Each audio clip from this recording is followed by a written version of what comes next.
I'm going to tell you exactly what I did to go from academia to landing my first job in industry, because it was a lot more difficult than I thought that it would be. So if you're new here, I recently quit my PhD and have since been looking for jobs in industry. So if you're watching this, you're probably also coming from academia, or you're just someone who's looking for jobs. In any case, these are the things that I found to be the most helpful that I wish that someone had told me right from the start. I've tried to put these in the order at which I think that you should do them. And I think that the most basic thing that you should start with is to work on your CV. Because whenever you talk to a recruiter or someone working for a company, they're always going to tell you, hey, can you send me your CV? So I found a bunch of different LaTeX templates that I could edit online. There's also this app called Vonsulting where they actually AI generate a resume for you. But what I found the most helpful was to ask some friends who had been successful in finding a job if they could look at different versions of my CV and tell me which one was the best. And funnily enough, the version that I thought was the best was not the version that everyone else thought was the best. Another mistake that I made early on when I was applying for jobs was that I focused a lot on my motivational letter, because in academia people actually read those. But in industry, your CV matters more. And I remember going to an event where the recruiter actually said that they never look at the motivational letter, they only look at the CV. So definitely send in a motivational letter, but put more effort into making your CV look nice. I don't think anyone is surprised when I tell them that they should use their network, because I don't think I know anyone who has gotten a job without some kind of networking. And maybe you're hearing this and you're thinking, but I'm in academia, I don't have any kind of industry connections, how can I use the network? And one of the most useful things a career coach told me is that if you don't have your own network, then use other people's network. And this worked for me because I had a friend in academia who knew a lot of people in industry, so he could put me in contact with them and they could help me with my CV and get me referrals, which helps you get a job interview. And sometimes you don't even have to apply because you know someone in a company and they just talk to the recruiter, and then the recruiter reaches out to you and says, hey, let's have an interview. And I have a few different tips on how you can expand your network. One of them is going to a lot of networking events. So the kind of networking events that I've been to have typically been hosted at a company, and then there are one or two speakers from other companies that tell us about their work. That is a great way to get to know other companies and people working there. And you can also find other people who are looking for jobs, who have recently gotten a job, who can give you tips. And maybe you find someone who works at the company that you want to get hired at, and they like you, so they decide to send you a referral, so you get invited for an interview.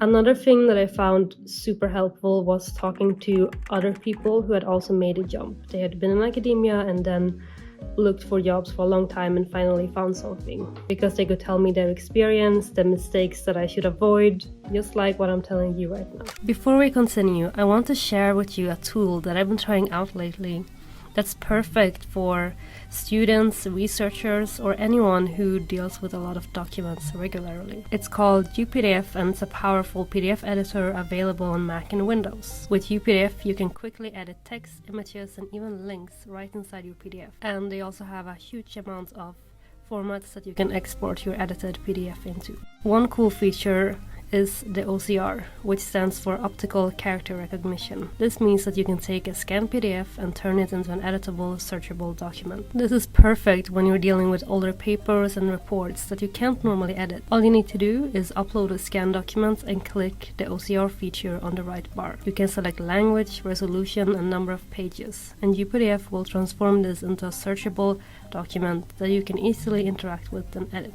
And my personal favorite feature of UPDF is this built-in AI assistant, which is powered by ChatGPT 4.0 and DeepSeek R1, which lets you chat with your PDFs. You can ask it to summarize long papers, translate content, and even explain technical terms, which is really useful if you're working with dense material. And you can even turn it into a mind map, which is great for studying, planning, or just seeing the bigger picture of a complex document. UPDF comes with a free trial, but even if you decide to upgrade to the Pro version, it's very affordable.